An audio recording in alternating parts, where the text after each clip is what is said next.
I previously did a video on the OceanGate Titan submarine and why they were on this voyage to the sunken Titanic shipwreck. I presume each passenger had their own curiosity and scientific defeat. I know there are a lot of theories and conversations around the various reasons why the OceanGate Titan demise along with its passengers. I'm not going there. That is deeper than where I am willing to dive. No pun intended. What I do believe that there were some issues within the engineering design. At best, we can admit that the communication was lost about an hour and a half into the submerging, allegedly. Now, James Cameron mentioned in an interview with ABC that there were some allegedly technical designs and that he and his colleagues warned the regulators and the scientific community about this. Well, I've been down there many times. I know the wreck site very well, as does my friend Bob Ballard. I've made 33 dives. I actually calculated that I've spent more time on the ship than the captain did back in the day. And of course, as a submersible designer myself, I designed and built a sub to go to the deepest place in the ocean, 3 times deeper than Titanic. So I understand the engineering problems associated with building this type of vehicle and all the safety protocols that you have to go through. And I think that what Bob said, as I was watching, is absolutely critical for people to really get the take-home message from this, from our effort here, is deep submergence diving is a mature art. From the early 60s, where there were a few accidents, nobody was killed in the deep submergence, until now, is more time than between Kitty Hawk and the flight of the first 747. So if we haven't improved over that period of time, and we have improved drastically over that period of time, and the certification protocols that all other deep submergence vehicles, except this one, that carry passengers, especially paying passengers, all over the world in tropical waters, deep coral reefs, other wreck sites, and so on. The safety record is the gold standard. Absolutely. Not only no fatalities, but no major incidents requiring all of these assets to converge to a site. Of course, that's the nightmare that we've all lived with, since all of us entered this field of deep exploration. We live with it in the back of our minds. But because implosion, as Bob described it, such a violent event, is first and foremost in our minds, the pressure boundary, which is what they call the hull of the sub, that the people go inside, is obviously first and foremost in our minds as engineers. And we spend so much time and energy on that. And we use all the computerized tools available today, finite element analysis. We worked on our sphere for our deep vehicle that went to the Challenger Deep for over 3 years, just in the computer, before we even made the thing. And then, of course, we pressure tested it over and over and over, and so on.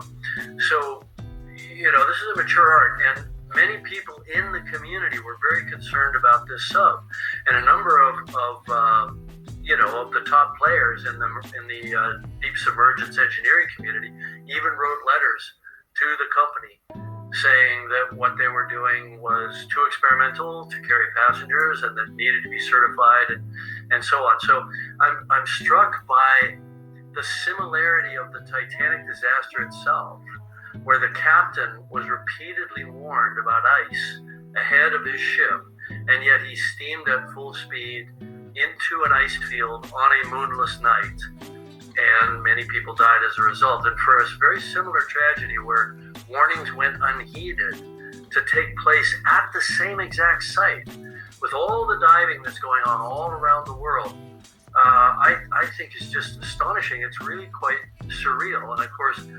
P.H. Nargeolet, the French legendary submersible dive pilot, a friend of mine. It's a very small community. I've known PH for 25 years. For him to have died tragically in this way is almost impossible for me to process. OceanGate founder defends Titan sub after James Cameron's comment, says test program was rigorous. The co-founder of OceanGate is defending against some of the criticisms of the Titan submersible. Guillermo Sohnlein, who was co-founded OceanGate in 2009 with CEO Stockton Rush, one of the 5 who died on board the Titan, said the vessel went through a rigorous test program. I think one of the issues that keep coming up is everyone keeps equating certification with safety and are ignoring the 14 years of development of the Titan sub. Any expert who weighs in on this, including Mr. Cameron, will also admit that they were not there for the design of the sub, for the engineering of the sub, for the building of the sub, and certainly not for the rigorous test program the sub went through. Continued Sohnlein, who left OceanGate 10 years ago but allegedly still retains a minority stake per the BBC. Now, for how safely that company operates, did you have safety concerns? Is that why you left OceanGate? No, not at all. I know from the time Stockton and I co-founded the company in August of 2009 until I left in January of 2013, we operated as safely as possible, and we had a very safety-conscious culture. I left in January 2013 because it was the right time in the development of the company for me to turn over the company to Stockton. We were just entering the development of Cyclops, the predecessor sub to Titan. We were entering a very engineering-heavy phase, and that was Stockton's expertise, not mine. And so it just made sense for him to take over the company at that point. Sohnlein added that he thought developers were in a better position to understand the risks and how best to minimize them, and that technology and innovation can outpace regulation. Didn't get certified because they knew they wouldn't pass. I was very suspect of the technology that they were using. I wouldn't have gotten in that sub, explained the filmmaker. Cameron also said that the deep submersible community had previously raised concerns about OceanGate's vessel and had written the company saying, as claimed by Cameron, "You are going on a path to catastrophe." OceanGate, along with marine officials, announced the death of the Titan's 5 passengers on June 2023.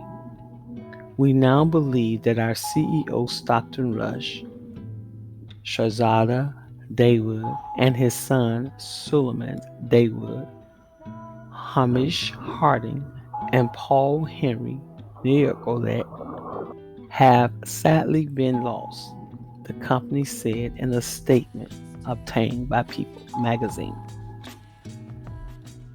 Here's my point of view. I believe that it was too soon to go that deep without approval. Thing one, even car companies use crash dummies.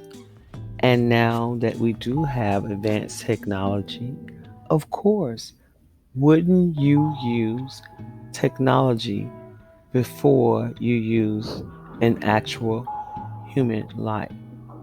So it was too soon to go, and certainly too soon to take passengers when this expedition did not go through a thorough investigation or evaluation and did not receive the approval from your engineering and science community. And like I said in my other video, that many of these scientists are very conceited and have egos and want to be the first. There are many situations in which I trust science and technology, but I also trust my common sense. I honestly cringed when I saw the control or that remote control